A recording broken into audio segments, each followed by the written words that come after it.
नमस्कार। ये आकाशवाणी शिमला है। अब आप प्रभा शर्मा से प्रादेशिक समाचार सुनिए। आज के मुख्य समाचार। राष्ट्रीय शिक्षा नीति के 3 वर्ष पूरे होने के उपलक्ष्य में प्रधानमंत्री नरेंद्र मोदी कल नई दिल्ली में अखिल भारतीय शिक्षा समागम का करेंगे उद्घाटन। प्रदेश में प्राकृतिक आपदा से निपटने के लिए राज्य सरकार द्वारा उठाए गए कदमों की विश्व बैंक ने की सराहना। विपक्ष के नेता जयराम ठाकुर ने राज्य सरकार पर स्वास्थ्य क्षेत्र की अनदेखी का लगाया आरोप। केंद्रीय सड़क परिवहन व राजमार्ग मंत्री नितिन गडकरी 1 अगस्त को कुल्लू और मनाली में भारी वर्षा से सड़कों को हुए नुकसान का लेंगे जायजा। और प्रदेश के एकलव्य आदर्श आवासीय विद्यालयों की कल होने वाली प्रवेश परीक्षा स्थगित। अब समाचार विस्तार से। राष्ट्रीय शिक्षा नीति 2020 के अंतर्गत पिछले 3 वर्ष में देश की शिक्षा प्रणाली में आए बदलावों को रेखांकित करने के लिए कल से 2 दिन का अखिल भारतीय शिक्षा समागम आयोजित किया जा रहा है। केंद्रीय शिक्षा मंत्री धर्मेंद्र प्रधान ने बताया कि प्रधानमंत्री नरेंद्र मोदी इस समागम का उद्घाटन करेंगे। उन्होंने लोगों से इसमें भाग लेने और देश के उज्जवल भविष्य के लिए मिलकर काम करने की अपील की। राष्ट्रीय शिक्षा नीति की घोषणा 29 जुलाई 2020 को की गई थी। प्रदेश में भारी वर्षा व बाढ़ से आई प्राकृतिक आपदा से निपटने के लिए सरकार द्वारा उठाए गए कदमों की विश्व बैंक ने सराहना की है। मुख्यमंत्री सुखविंदर सिंह सुक्खू ने बताया कि भारत में बैंक के कंट्री डायरेक्टर ने इस संबंध में सरकार को एक पत्र लिखा है। मुख्यमंत्री ने इसके लिए विश्व बैंक का आभार व्यक्त करते हुए कहा कि प्रदेश में आपदा के कारण भारी क्षति हुई है और इसकी भरपाई करने में समय लगेगा। उन्होंने बताया कि अब तक 8,000 करोड़ रुपए से अधिक का नुकसान आंका गया है। सुखविंदर सिंह सुक्खू ने कहा कि विश्व बैंक ने प्रदेश को नुकसान के व्यापक आकलन और सहायता प्रदान करने की पेशकश की है।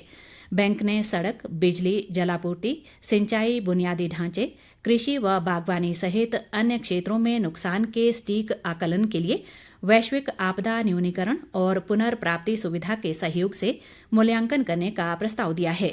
मुख्यमंत्री ने विश्वास जताया कि विश्व बैंक की मदद से हिमाचल पुनर्वास व पुनर्निर्माण की दिशा में आगे बढ़ेगा। विपक्ष के नेता जयराम ठाकुर ने कहा है कि प्रदेश में स्वास्थ्य सेवाओं का बुरा हाल है और मरीजों को मुश्किलों का सामना करना पड़ रहा है। शिमला से जारी एक बयान में उन्होंने आरोप लगाया कि आईजीएमसी शिमला में एमआरआई के लिए 2 महीने बाद तारीख मिल रही है और छोटी छोटी जांच के लिए भी लोगों को हफ्तों इंतजार करना पड़ रहा है। जयराम ठाकुर ने कहा कि राज्य सरकार का स्वास्थ्य क्षेत्र की ओर कोई ध्यान नहीं है और मरीजों को भगवान भरोसे छोड़ा जा रहा है। उन्होंने कहा कि ऑक्सीजन सिलेंडर खत्म होने के कारण नाहन मेडिकल कॉलेज में 3 दिन पहले एक महिला की मृत्यु होना शर्मनाक है।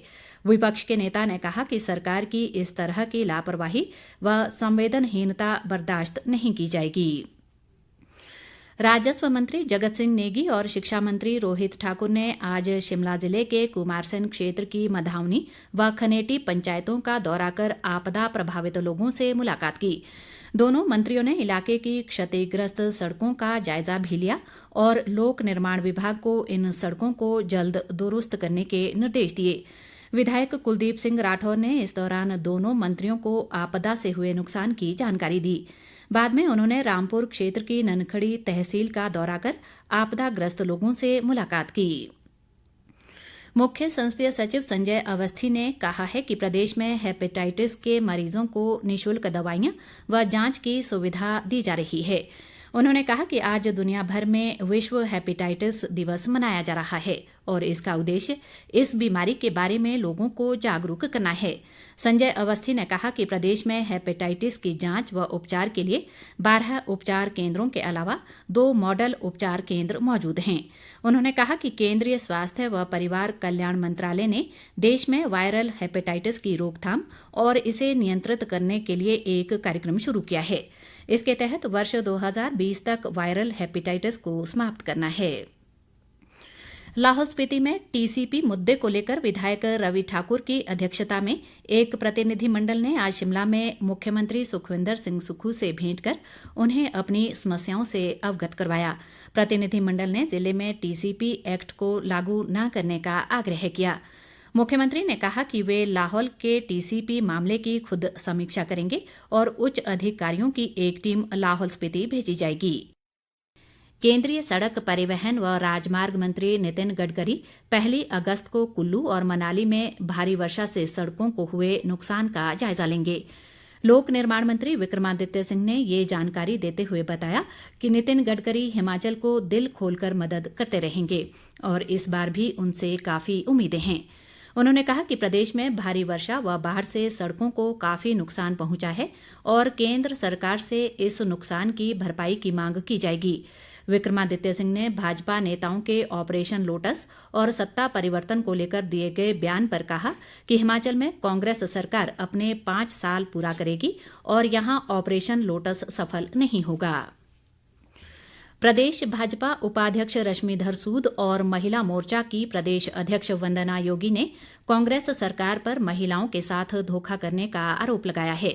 उन्होंने कहा कि राज्य की लगभग 22 लाख महिलाएं 1500 रुपए के मासिक भत्ते का इंतजार कर रही हैं और सरकार ने अभी तक ये गारंटी पूरी नहीं की है। उन्होंने आरोप लगाया कि कांग्रेस पार्टी झूठ बोलकर सत्ता में आई है और विधानसभा चुनाव के दौरान कांग्रेस नेताओं ने घर घर जाकर महिलाओं के फॉर्म भरवाए, लेकिन अब 1500 रुपए प्रतिमाह देने के वादे पर टाल मटोल किया जा रहा है। प्रदेश में एकलव्य आदर्श आवासीय विद्यालयों की कल 29 जुलाई को होने वाली प्रवेश परीक्षा स्थगित कर दी गई है। प्रदेश स्कूल शिक्षा बोर्ड के एक प्रवक्ता ने बताया कि भारी वर्षा से संपर्क मार्गों के अवरुद्ध होने व संचार सुविधा बाधित होने के चलते ये परीक्षा स्थगित की गई है। प्रवक्ता ने बताया कि राज्य सरकार के अनुसूचित जनजाति विकास विभाग के तत्वावधान में होने वाली इस प्रवेश परीक्षा की अगली तिथि बाद में घोषित की जाएगी। प्रदेश भाजपा ने राज्य सरकार पर कानून व्यवस्था बनाए रखने में नाकाम रहने का आरोप लगाया है। पार्टी प्रवक्ता महेंद्र धर्माणी ने कहा कि राज्य में आपराधिक मामले बढ़ते जा रहे हैं और सरकार हर प्रकार के माफिया को संरक्षण देने का प्रयास कर रही है। उन्होंने कहा कि पिछले 6 महीने में प्रदेश में 10,000 से अधिक आपराधिक मामले दर्ज हुए हैं। मुख्य संसदीय सचिव सुंदर सिंह ठाकुर ने आज कुल्लू में राहत व पुनर्वास कार्यों की समीक्षा को लेकर अधिकारियों के साथ एक बैठक की। उन्होंने आपदा प्रभावित जरूरी सेवाओं की बहाली के लिए युद्ध स्तर पर कार्य करने के निर्देश दिए। उन्होंने कहा कि सभी विभाग आपदा से हुए नुकसान का आकलन कर विस्तृत परियोजना रिपोर्ट उपायुक्त को भेजें ताकि इसे मंजूरी के लिए प्रदेश व केंद्र सरकार को प्रेषित किया जा सके। सुंदर सिंह ठाकुर ने बताया कि जिले में भारी वर्षा व बाढ़ से 577 मकान पूरी तरह क्षतिग्रस्त हुए हैं और इनके मालिकों को 4 करोड़ 6 लाख रुपए से अधिक की राहत राशि दी गई है। इसके अलावा 1726 मकानों को आपदा से आंशिक नुकसान हुआ है, जबकि 325 गौशालाओं को भी क्षति पहुंची है। प्रदेश के अनेक भागों में आज मानसून की भारी वर्षा हुई। पर्यटन नगरी मनाली में बीती रात भारी वर्षा के बाद बाहंग नाले में बाढ़ आने से अनेक घरों व दुकानों में मलबा आ गया। आज दोपहर भी मनाली व आसपास के इलाकों में मूसलाधार वर्षा हुई। राजधानी शिमला व इसके आसपास के इलाकों में भी दिन भर रुक रुक कर वर्षा का क्रम जारी रहा। मौसम विभाग ने आज और कल राज्य में अधिकांश स्थानों पर मानसून की वर्षा जारी रहने की संभावना जताई है। इसके अलावा कुछ स्थानों पर भारी वर्षा का येलो अलर्ट भी जारी किया गया है। भारतीय खाद्य निगम ने खुले बाजार में गेहूं की साप्ताहिक ई नीलामी शर्तों में आंशिक सुधार किया है। निगम के मंडल प्रबंधक काजल मंडल ने आज मंडी में बताया कि जीएसटी पर अधिकतम 100 मीट्रिक टन गेहूं की बिक्री की जा सकती थी, जिसमें परिवर्तन कर जीएसटी के साथ पैन भी लिंक कर दिया गया है।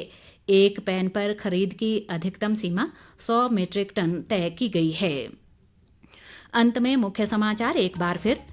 राष्ट्रीय शिक्षा नीति के 3 वर्ष पूरे होने के उपलक्ष्य में प्रधानमंत्री नरेंद्र मोदी कल नई दिल्ली में अखिल भारतीय शिक्षा समागम का करेंगे उद्घाटन। प्रदेश में प्राकृतिक आपदा से निपटने के लिए राज्य सरकार द्वारा उठाए गए कदमों की विश्व बैंक ने की सराहना। विपक्ष के नेता जयराम ठाकुर ने राज्य सरकार पर स्वास्थ्य क्षेत्र की अनदेखी का लगाया आरोप। केंद्रीय सड़क परिवहन व राजमार्ग मंत्री नितिन गडकरी 1 अगस्त को कुल्लू और मनाली में भारी वर्षा से सड़कों को हुए नुकसान का लेंगे जायजा। और प्रदेश के एकलव्य आदर्श आवासीय विद्यालयों की कल होने वाली प्रवेश परीक्षा स्थगित। इसके साथ ही ये समाचार बुलेटिन समाप्त हुआ। नमस्कार।